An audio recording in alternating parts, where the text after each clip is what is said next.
All right, I'm here with Billy Martin. He is running for District 46, which covers Burke, McDowell, and part of Buncombe County. Hi, Billy. Hi, how you doing today? Good, how are you? I'm just fine. So I've got some questions here, if you wouldn't mind answering That'd some. be fine. Awesome. So as of most recent data collected, dated in 2019, pre-COVID, District 46 had at least an overall 16.5% food insecurity rate with at least a 20.4% child food insecurity rate. From my research, there is no plan currently in place to continue with the emergency EBT SNAP benefits past this month, July 2022. And with food prices increasing due to the rate of inflation, it's pretty hard to afford food. And it's the biggest jump in inflation since 1979. And the food banks in North Carolina are having a hard time keeping up with demand. So I was wondering, what is your plan to meet the needs of your constituents when it comes to food insecurity? I think this is an opportune time to lean on our local and regional resources as far as our farmers. I imagine that the government does a lot of jobs with the big conglomerates, but if we could focus more, maybe instead of paying so much money to the big operations, maybe we could pay local farmers, regional farmers in this area in Western North Carolina to provide food. Small farmers are struggling, Yes. and this would be a golden opportunity to do that. And it's, what you mentioned inflation, I'm afraid maybe in the next year or so, there's going to be shortages. It's just not looking good. Yeah. And trust me, there's been, I can talk about Marion and this area. One of the big hubs is the one in Asheville. Is it Manna Food Bank? Manna Food Bank, where everybody's dependent on Manna Food Bank. But talking to the people that's directly involved in it, Manna Food Bank is pushing for local farmers and regional farmers to fill this void. So we just maybe focus on locally and regionally more so than the big. That's where, and I'm sure local farmers would appreciate, the state government coming up with plans to address the problems that they have. Plus, you're getting fresh produce, fresh meat, fresh food to everybody. And there's a lot of, like I said, a lot of organizations that have stepped up and done a marvelous job, but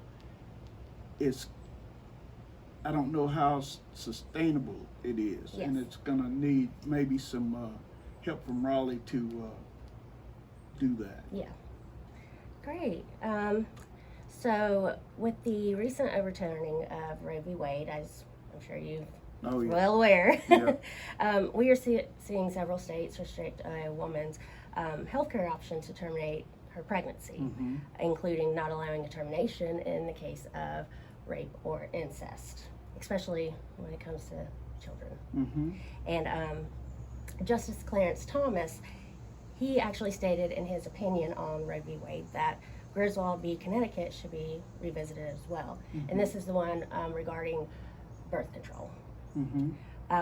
What is your opinion on bodily autonomy and a woman's reproductive rights? And is there anything that you think North Carolina can do to help preserve those? I am totally pro-choice.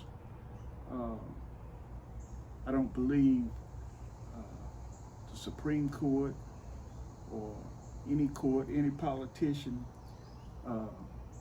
has a right to tell a woman what to do with her body. It just it's just not right. Nobody that I know of is for abortion. But in cases like rape, incest, the health of the mother, the health of the child, that's a personal. Mm-hmm.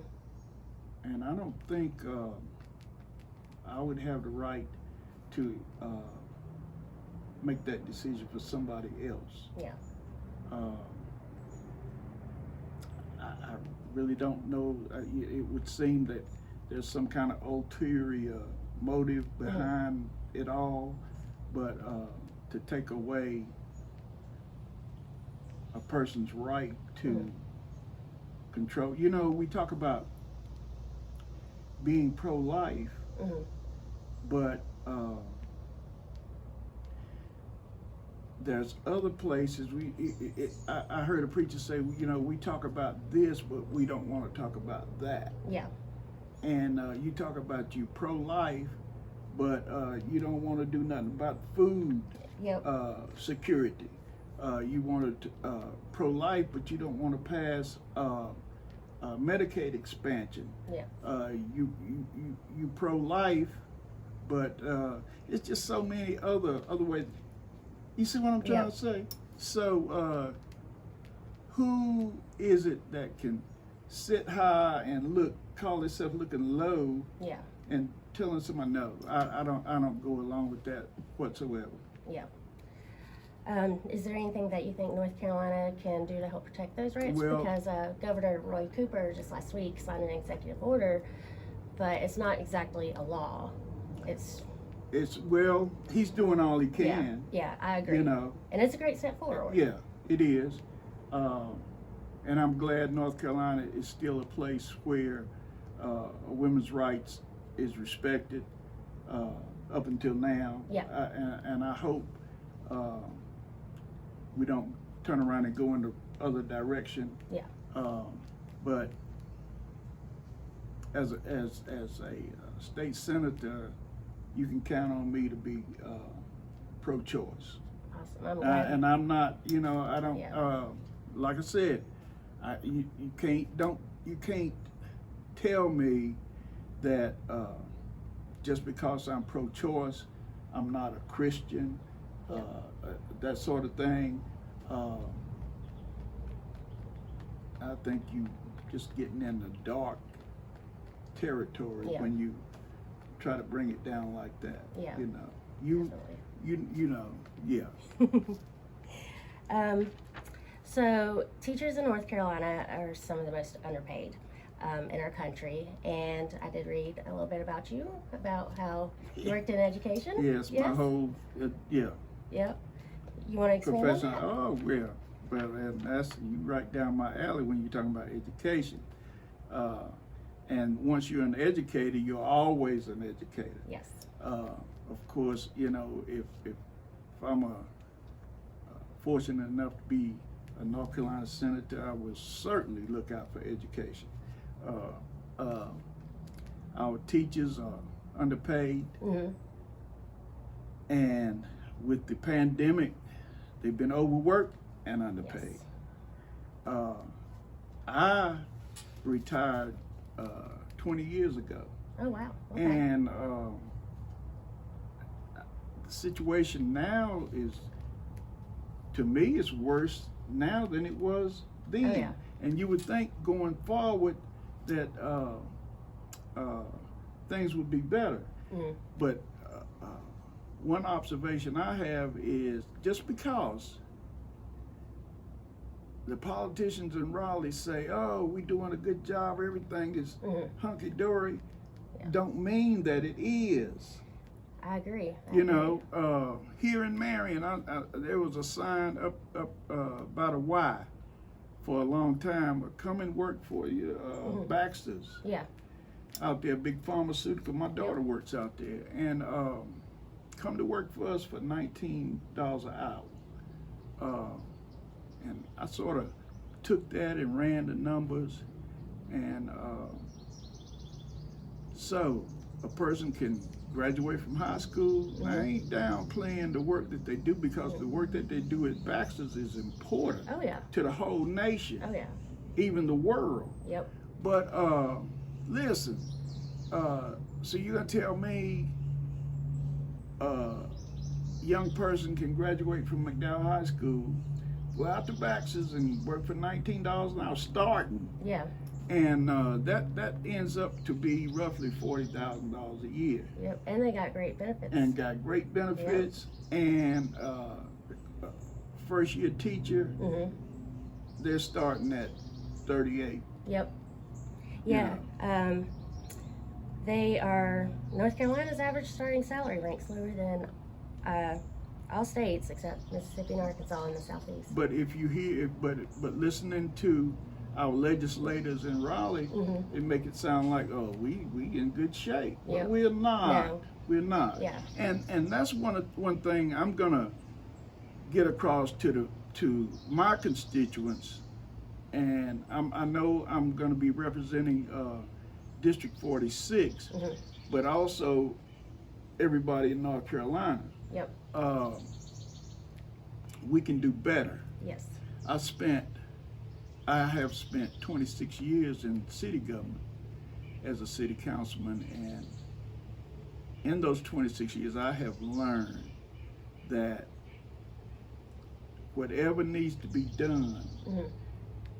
if everyone is on the same page and you have the resolve, the determination, you can do anything. Yes. So it just seems like when it comes to doing for the least of these, Mhm. and we're talking about our kids, Yeah. you want them to be educated, you want Oh, them yeah. to have a fast shot Oh yeah. at life. You're gonna come up short there. That's not the place to come up short. Mm-mm. So Do you have a plan for teacher recruitment and retention, including raising teacher pay? raising teacher pay, Maybe some money towards the schools for supplies and that sort of thing? supplies. How did we get to the place where the first day of school parents are expected to bring? Yeah. How did we get there? I don't know. I don't even think I remember, except bringing a backpack and maybe some coloring pencils in elementary Yeah, school. but now you got to bring. Now it's the 90s. Yeah, Yeah. and yeah, this is 2022. We Yep. can do better, Oh yeah. you know. And I'm gonna harp on this. I'm gonna tell the truth. And if there's a person or entity in government that's not interested in moving the state forward, I'm gonna let it be known. That's You know. good. Yeah. So that's where We need I'm more coming people from, speaking out about it. and telling the truth. Yes. Yeah. People who have been there, experienced it, And see it. I understand, you know, it ain't gonna be solved overnight, Yeah. but we gotta start moving Yep. in that direction. We just can't say, you know, when it comes to the people, Mhm. oh, well, we can't do that. But Mhm. when you're talking about a tax cut, oh, now we talking now, Yeah. you know. But a tax cut to me is different from a tax cut for a millionaire. Oh yeah. And people got to start seeing that, you Yeah. know. And if they give me a tax cut and I get an extra $50, I'm tickled to death. Yep. But $50 to me might be $100,000 to somebody else. Oh, you yeah. know, and that's, see what I'm saying? Oh yeah. Definitely. So yeah. Yep. So, with the recent tragedy in Uvalde, Texas, Governor Cooper called for stronger gun laws in North Carolina. What, if anything, should be done about gun violence and the proliferation of guns in North Carolina, especially, you know, because with the school shootings, you know, and protecting our teachers? And that goes back to what we were talking about in the very beginning. you pro-life, Mhm. but you're against. Listen, assault rifles and the damage that they do. Yep. They need to be outlawed. Yes. Nobody needs one of those. Mm-mm. So I am for gun safety. It's just gotten out of hand. Yep. There's more guns in America than people. And listen, I'm not against Second Amendment. Is that Yeah. the Second Amendment? Yeah, that's the No, Amendment. I'm for the Second Amendment. But you don't have to have a assault rifle. Yeah. That's a gun used to kill people. Yeah. You don't go bear hunting with a AK-47. Oh no. No. No. But if they somebody with a mental health issue or just plain mean, gonna go into a school and shoot up a class of fourth graders? No. What about passing laws that those who are known domestic violence Domestic violence, perpetrators, those mental with like illness,